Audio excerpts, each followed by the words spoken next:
mugambi leta ishaka gutora inyishu ku bibazo bihanze abatwa nko gukumirwa, kutaronka ivyankenerwa n'uburaro, amatongo n'ibindi.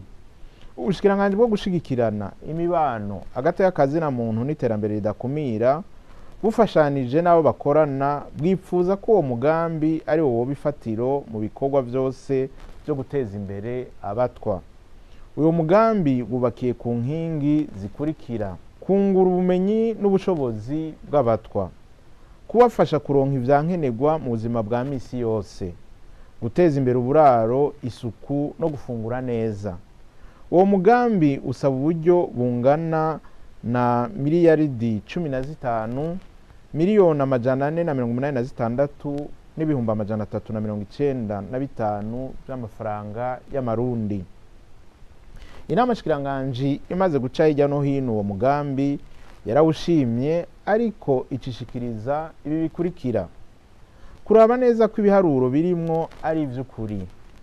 Birakenewe kumvisha abatwa ko ari abarundi nk'abandi bene gihugu bose, bakareka kwikumira.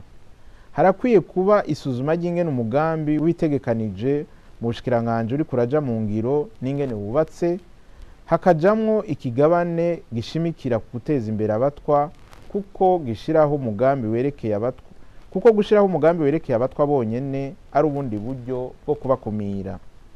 Hotegekanywa ivyokorwa bigaragaza mu buzima bwa misi yose byo guteza imbere abatwa nk'ibi bikurikira: kubaha amatongo, kubafasha mu kuronsa ubufasha canke uturusho dutuma bijukira amashuri, kububakira uburaro bwiza, kubahimiriza kwinjira mu mashirahamwe. Iyindi migwi y'abarundi nayo nyene irakwiye kumvishwa kudakumira abatwa.